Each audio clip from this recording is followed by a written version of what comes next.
关系里最浪漫的事是可以一起解决问题。想象一个画面，烛光晚餐，玫瑰花，悠扬的音乐，两个人深情对望，仿佛全世界都消失了。这是电视剧里的浪漫，但我们都知道，现实中的伴侣生活常常是这样。厨房里因为谁忘了洗碗而火药味十足，车子抛锚，两个人站在大太阳底下互相埋怨，一方加班到很晚，另一方因为等候而情绪爆炸。问题来了，真正能决定一段关系能走多远的，不是浪漫的氛围，而是遇到问题时，两个人能不能一起解决。所以最浪漫的事，不一定是牵手到老，而是当麻烦来临，我们仍然选择站在同一边。恋爱初期的迷思，为什么总觉得不该吵架呢？很多情侣一开始谈恋爱，会有一种美丽的幻觉，我们不应该吵架。明美和志伟刚交往时，每一次约会都小心翼翼，连点餐都要彼此配合。志伟爱吃辣，但明美不能吃，于是他说没关系，随便点。明美心想，哇，他真体贴。几个月后，两个人开始多了摩擦。这时明美才发现，志伟其实每次都想吃辣，只是压抑着自己。等到压抑久了，他爆发的一句你都不懂我，让明美感到震惊。他心想，不是说我们很合拍吗？怎么开始吵架了？这就是恋爱初期常见的陷阱，以为没有冲突才代表爱，却忽略了真实的差异才是两个人相遇的开始。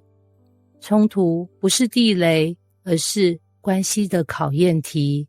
冲突其实像是感情的考卷，不是要你避开它，而是要你一起面对它。想想看，如果一对情侣从不吵架，是因为真的没有问题，还是因为双方都选择隐忍？隐忍不代表爱，反而可能是爱的压抑版。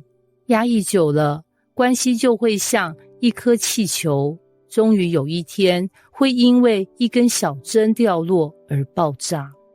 真正健康的关系，不是避免冲突，而是能够把冲突变成对话的机会。有一对情侣住在一起后，第一个大问题居然是马桶盖。女生美方总是抱怨，你怎么老是把马桶盖掀着？男生明智却回，这有什么大不了，反正用的时候自己放下就好。这场小小的马桶盖战争一度让两人冷战3天。听起来很荒谬，但现代很多伴侣的问题都是这种小事累积出来的。真正让关系破裂的不是大事，而是日积月累的情绪堆叠。后来他们坐下来好好谈，美方才说出心里的感受。我不是计较马桶盖，而是觉得你没把我放在心上。明智听了才恍然大悟，这不是马桶盖的问题，而是是否被重视的问题。于是他们找到一个解法，只要用完就放下，既不难又能表达尊重。这时候他们才明白，解决问题的浪漫不是输赢，而是我们能不能一起找到方法。从对立到同盟，很多人吵架时潜意识都在争一件事，到底谁是对的？你为什么迟到？你为什么不先跟我说？你为什么总是忘记？这些问题看似针对事件，实际上却像是在指控你这个人不行。但在健康的关系里，争吵不是我对你，而是我们对问题。当双方把矛头转向问题时，而不是彼此，就能从对立走向同盟。例如，不是你总是迟到，而是我们要不要想个方法让约会不再受影响啊？不是你都不帮忙做家事，而是我们要不要分工清楚，让彼此轻松一点。这种转换能把冷战变成合作，把抱怨变成计划。现代生活的真实挑战，现代人特别忙碌，常常压力一大就把情绪丢给最亲近的人。很多伴侣吵架不是因为问题本身，而是因为压力找出口。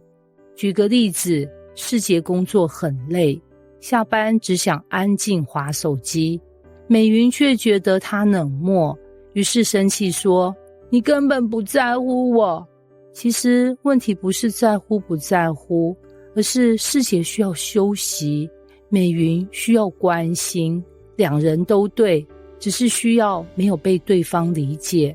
当两人愿意坐下来讨论，下班后给彼此半小时空间，再一起聊天，问题就能被解决。这就是健康关系的基础，理解彼此的需要，并找到两人都能接受的平衡点。关系里最浪漫的事，很多人以为浪漫是惊喜礼物、浪漫旅行、甜言蜜语，但真正能让人安心一辈子的浪漫是这样的：有困难的时候，我知道你不会逃走；有误会的时候，我知道我们能一起讲清楚；有矛盾的时候，我知道我们能找到解法。